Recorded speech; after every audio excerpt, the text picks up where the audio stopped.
Bem, pessoal, vamos falar um pouco agora sobre gastrulação nos mamíferos. Bem, como a gente já sabe, todos os animais gastrulam e com os mamíferos não seria diferente, né? Só que a gente sabe que existem algumas diferenças entre os filos que a gente vem estudando, entre os tipos de ovos, entre algumas características de ovoposição, quantidade de vitelo, enfim, na gastrulação não seria diferente, tá bom? Então a gente vai começar conversando sobre a gastrulação.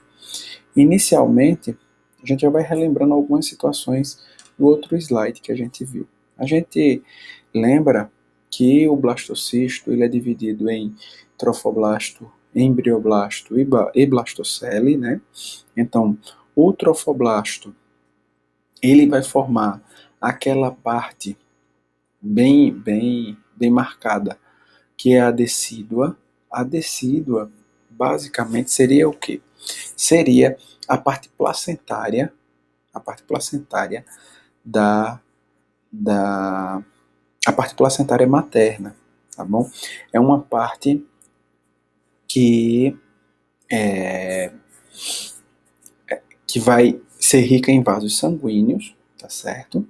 O trofoblasto ele vai se desenvolver em vários estágios até se formar, até se tornar o córeo, e a porção da placenta vai se derivar do embrião e as células do trofoblasto da, do útero vão dar origem à decídua. Tá? Essa decídua ela é rica em vasos sanguíneos e a gente sabe que os os ovócitos, na realidade os embriões, de uma forma geral, dos mamíferos, eles vão necessitar de, de que os nutrientes venham principalmente da mãe, né? Então, essa placenta, ou no caso essa decídua, ela vai ter essa função, né? Através dos seus vasos sanguíneos, ela vai nutrir esse embrião e também vai fornecer o oxigênio para o embrião, tá bom? Então, nós vamos ter uma segunda parte, que é essa massa celular interna, tá bom? Ou embrioblasto. Vocês vão encontrar tanto um quanto o outro. São a mesma coisa, tá? E essa massa celular, ela é dividida didaticamente em duas camadas. Uma camada mais externa, que nós vamos chamar de hipoblasto ou endoderma primitivo, tá? E vamos ter uma segunda parte, que é uma parte mais interna, que é o epiblasto, que é a parte mais de dentro mesmo, a parte que vai ficar mais dentro. Essa parte do epiblasto ela vai formar o embrião, o âmino e o alantoide. Enquanto que a parte do hipoblasto, certo? Ou endoderma primitivo, vai formar o saco primitivo. Tudo bem? Então, a primeira segregação das células dentro da massa interna vai formar essas duas camadas. A camada interior, que é a camada inferior, que é, que é vai estar em contato com a blastocele, é o endoderma primitivo, e ela é semelhante àquele hipoblasto que a gente viu lá nas aves. Vocês lembram disso? E se uma célula dessa massa, vai se tornar epiblasto ou hipoblasto, vai depender de quando ela se tornou célula da massa, tá certo? Essa célula da massa interna celular, massa celular interna ou do epiblasto. Então, se as células foram internalizadas na divisão de 8 para 16, elas tendem a ser células epiblásticas pluripotentes. Enquanto que o futuro endoderma primitivo, todo mundo lembra do endoderma primitivo ou hipoblasto, que a gente está vendo aí na tela, pode ser gerado por células que entram no hipoblasto, tá certo? Entram no hipoblasto durante a divisão de 16 para 32. Nesse estágio, os blastômeros da IMC são um mosaico das futuras células hipoblásticas que vão expressar diversos fatores, como o NOG, que vai expressar pluripotência, tá? E das células do endoderma primitivo, do hipoblasto, que vão expressar o fator de transcrição GATA6. Um dia inteiro antes das camadas se segregarem no dia 4,5. Tá? Então, a junção do epiblasto com o hipoblasto vai formar uma estrutura chamada disco germinativo bilaminar. Bem, aí a gente vai ter esse disco aí. É uma área de intersecção, tá certo? Tanto a fusão, como se fosse uma área de fusão, que está entre uma área de intersecção, que tem o hipoblasto e o epiblasto. Tá? Na área do hipoblasto, lembra que o hipoblasto está em contato direto com o blastocele? Esse contato direto com o blastocele, ele começa a se expandir. O hipoblasto começa a se expandir, se expandir, se expandir e começa a revestir a blastocele. E esse revestimento da blastocele vai dar origem, vai originar o saco vitelínico, tá certo? As células desse hipoblasto, em contato com o epiblasto, são o endoderma visceral, enquanto que as células do saco vitelínico, em contato com o trofoblasto, são o endoderma parietal. Vocês estão lembrados dessa imagem? Da imagem disso? Porque o epiblasto, desculpem, o hipoblasto, ele vai estar, ele é a camada mais externa do embrioblasto. Lembram isso? Lembram disso? Ele vai estar em contato com a blastocele. Então ele começa a se expandir e ele vai tocar no trofoblasto. Ele vai revestir a blastocele e acaba que ele vai tocar no trofoblasto. Tá?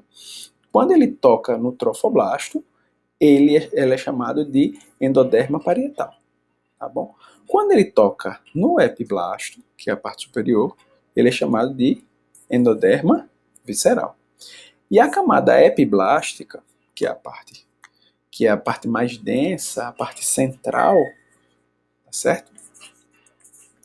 Ela é dividida em pequenas fissuras que se unem para separar o epiblasto embrionário de outras células do epiblasto que vão formar o âmnio. Uma vez que o âmnio é completado, a cavidade amniótica é preenchida com líquido, uma secreção que serve como amortecedor, além de prevenir com que o embrião seque. Né?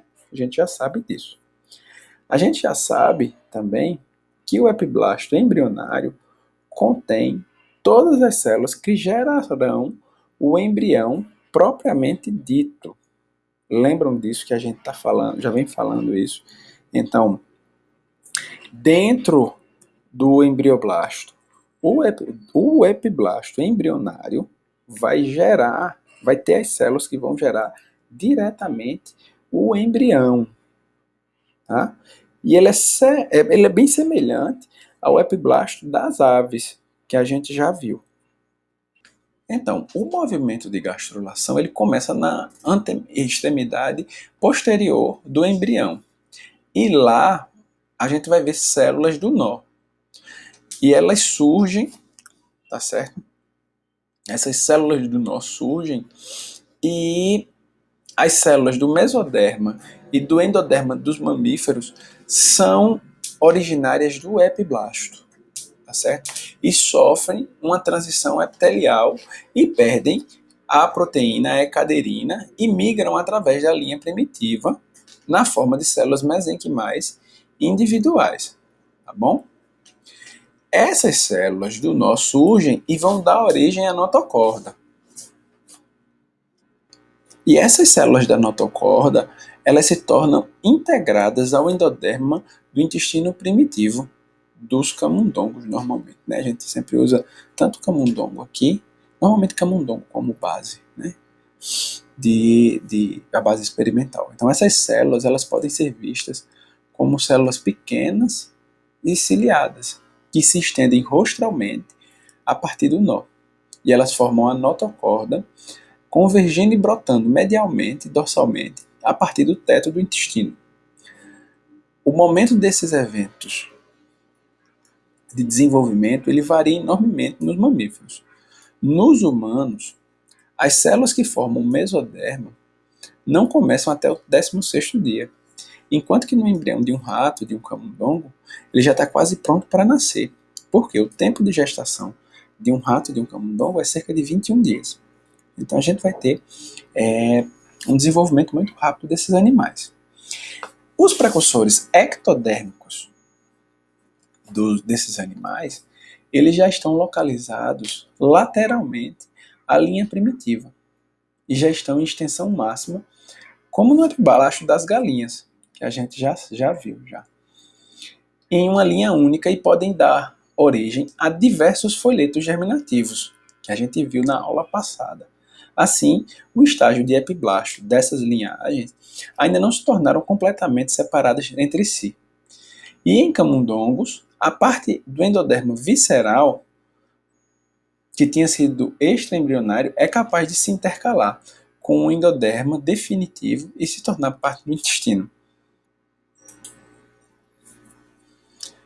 Então, na parte da formação da linha primitiva, as células do epiblasto elas se dividem profusamente.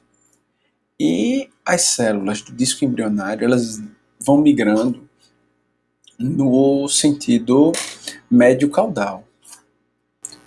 E nessa região caudal do epiblasto se forma um ponto condensado, que é a formação de uma linha primitiva. A partir desse ponto do epiblasto caudal, as células começam a migrar cefalicamente para formar essa linha primitiva. Essa linha primitiva termina num nó, que é semelhante àquele nó de Hansen que a gente viu semana passada nas aves, tá certo? Essa linha primitiva ela vai se aprofundar, formando um sulco primitivo, que a gente também viu semana passada. Então vocês estão observando que a gastrulação em mamíferos é bem semelhante à gastrulação em aves, né? Então, esse sulco primitivo é contínuo e é uma depressão que termina nesse interior que é um nó, que é uma fosseta primitiva. Tá? E o alongamento em direção cranial dessa linha primitiva sempre é precedida pelo nó e nunca ultrapassa 3/5 do disco. Tá?